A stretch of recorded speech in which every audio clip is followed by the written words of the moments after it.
So first of all, let's talk about the history of Tokyo Posh. You mentioned that you started in 2009? Yes, yes. So can you take us back to 2009 when Tokyo Posh parang break into the scene? Yes, okay. So, the idea of starting Tokyo Posh started when I was studying in Tokyo. So, I graduated from the Ateneo in 2006, and then 2 weeks after graduation, I flew to Tokyo to study fashion design, actually. Fashion design? Yes. So, fashion design. And then, when I was there, I found it really difficult because my school was taught in Nihongo. And back in 2006... So, do you speak Yes. Nihongo? Yes. Okay. So, back in 2006, Japan is not the Japan that we know of now. Like, diba, parang Japan is like the new Manila, like the new BGC, and everyone's there, right? Yeah. But when I was studying there, there wasn't a lot of tourists in Tokyo yet, so they don't know how to speak good English. So it was really like I was super homesick when I was there. But being there also opened my eyes to what fashion truly means. Especially, I went to fashion school, right? So fashion for the Japanese is something that parang it's from head to toe. It's not just your clothes or your shoes, it's everything. Fashion is an expression of yourself, and that includes the hair. So when I was studying there, well, to be honest, Tokyo Posh was supposed to be my fallback because when I was studying there, I thought I won't be able to finish the course. So I told myself, you know what, I have to immerse myself in the culture and see what's new here. And probably if I don't finish my fashion design course, I'll go back and start something. So yeah, so I discovered hair extensions there, and hair extensions there is like a normal thing. So it's already a booming business in Tokyo during... Yes, back in 2006, 2007. So it was something that regular people would wear. And for a Filipino na parang syempre, like I went to Ateneo, wala namang nag-hair extensions sa school, right? Diba? That's not like parang not only acceptable, but that's not normal. That's not at all seen, diba? When you hear hair extensions nga, parang you'd think it's for pageants, it's for...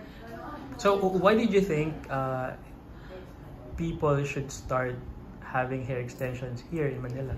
So yun nga, I was exposed to how the Japanese see extensions and hair. Hair is like a venue for self-expression. So hair is something that they change on a daily basis. So like for example, today, you want to look corporate. You put your hair in a bun, like a pusod. Sorry, kasi baka hindi ka aware, del boy ka. Like you put it up in a bun, right? But tomorrow, you want to look like you're carefree and pretty, so you like long wavy hair, put your hair down, and then the next day you want to be like maybe modish and put like full bangs like that. So that's how the Japanese treated hair extensions, and that's the lifestyle that I wanted to introduce to Filipinos. So I started it. I remember that was spring of 2007 or 2008. I literally just had my hair done like by myself in the park in, I don't know if you're familiar, but in the Imperial Gardens Park. So it's cherry blossoms. So I just had my pictures taken by my friend using the extension. So funny pa nga, meron pa nga one time, the extensions, diba, we were putting it on.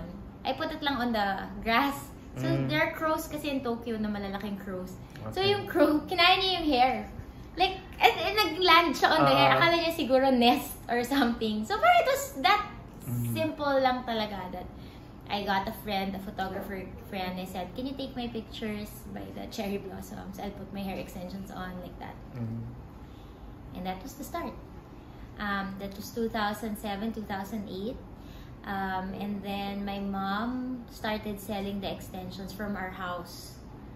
So basically, it was only online. Yes, online. I don't know if you know Multiply, Friendster, mga ganyan. Yeah, before. So I had my photos uploaded, or parang I put it on Multiply, and then my mom started selling from her house. We used to live in Antipolo. And when I came back, well, fortunately, I was able to finish my fashion design degree. So I came back 2009. And then I was looking at my mom's notebook. we live in Antipolo, and she had a sale like at least one a day. So parang in my head, diba? Parang in a far-flung area, not even like in the middle of the like, diba? For example, if you live, say, in Valle Verde or Corinthians, or like, you're in the middle. So madali kang puntahan.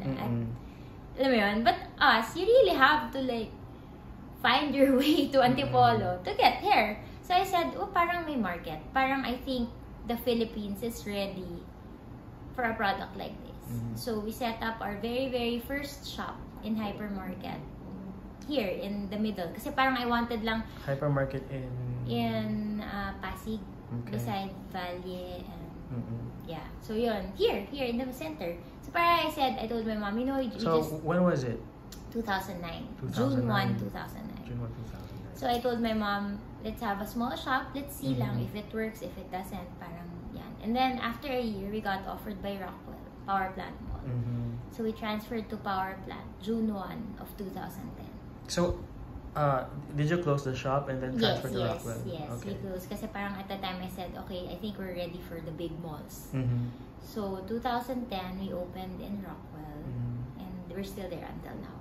So at the moment, how many shops? Yeah, 3. So we have in Rockwell, here, and UP Town Center. UP Town. Yeah. So parang my idea is for Tokyo Posh to be in key locations. It's just so we are accessible to the to a lot of, you know, people in Metro Manila. So ideally, we open soon in the south also. So please introduce me to the brand. To the brand Tokyo Posh. At the moment, you mentioned earlier that hair extension ay parang lang sa mga parang pageants and before, fashion.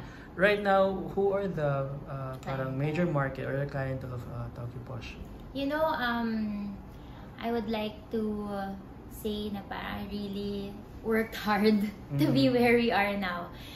You know, it's not just starting a new brand. We started a category here in the Philippines. Because back in 2009, you either have a salon or a salon, diba? But not a hair extension specialist shop. So back in 2009, we were the first to have a store that specializes on hair extensions. And so you're the pioneer. Yes, we are. We pioneered the category in the Philippines. And then fast forward to 2022, 2023, which is now, we're very happy to see that the industry is growing. We have a lot of competitors. It's good and bad, you know. Honestly, like when I meet with my staff, I always say it's good and bad. It's good because at least we're not the only ones talking about it anymore. Yeah. Kasi in the beginning, you know, honestly, I did everything. I talked in hospitals, in schools, I did bazaars. I just did everything that I can to really, you know, talk about it. Kasi people are not aware of hair extensions, diba?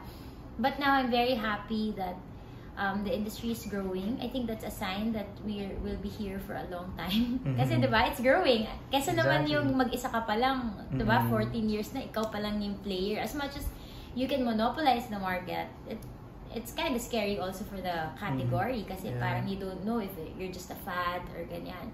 But because we're having competitors left and right, I think it's a good sign that the category is growing. So our goal now is to really show the market that we are the most premium, we are the most quality when it comes to hair extensions, the safest, the easiest, and we really do offer the most the best solution for your hair needs. So that's what set you apart from the others.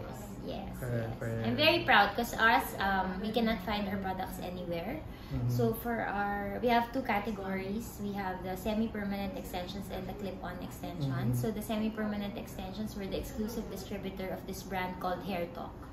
So Hair Talk is when you say semi-permanent, how long does it last? On your hair for 6 to 12 weeks.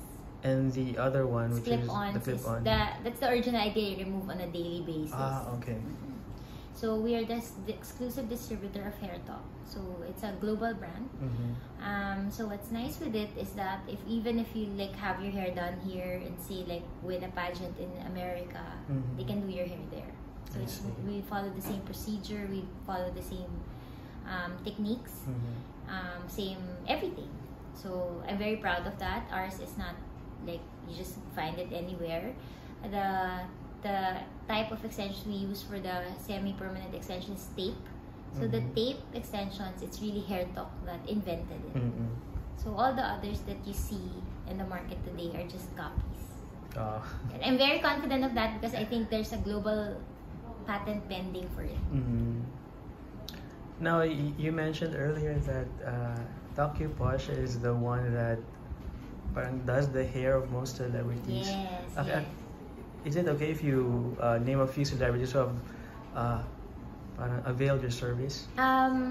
The others I cannot say because most of them have other endorsements. And to be honest, I think if there's one thing that I'm really proud to say is that they pay for their extension. So that's in that way I can really claim that we are the best way to extend your hair because these celebrities are offered and bombarded with sponsorships left and right, but they still come to us and they pay. So I think that in itself is a gesture that we really are the best, diba? If you can get it for free, why don't you, right? But these celebrities, they pay. So we're very, very, very confident and proud of that as a brand.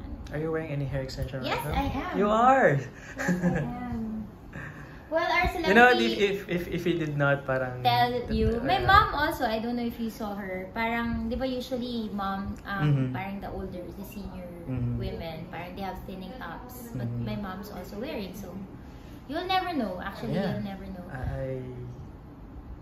Yeah, yung celebrity endorser namin before she got pregnant, baby din ni Miss Joanne is Jessie. So she's been with us since 2011. Yeah. Jessie Mendiola. So we're very proud, and I think that's also a sign that, you know, our extensions are safe. Kasi diba, if you're nakalbo ka na dapat in 14 years, right? But yeah. You mentioned earlier that parang it's a self-expression. Yes. Apart from self-expression, what does having a hair extension parang give you, especially to women? Confidence. You know, I'm very fortunate, honored, and humbled to see a lot of women make their dreams come true with a simple activity as putting on hair extensions. It sounds so shallow, but it's so true. Like after you put your hair extensions on, you get that sense of confidence na parang it's so hard to explain. And in the 14 years that we've been in the industry, we've seen a lot of women win beauty pageants. We've seen a lot of women parang make their dreams come true, literally, like transform themselves into different characters in movies. I remember my claim to fame, actually, which I think Ann naman would be okay and happy to share, to tell everyone else. My claim to fame, actually, I don't know if Joanne knows this, was Ann's No Other Woman. So I did her hair there, and her hair was super nice there. And she had this parang sabunutan scene, and her hair, diba? And her hair was okay. So parang that was, Anne really opened a lot of doors for us. I will forever be thankful for her for that.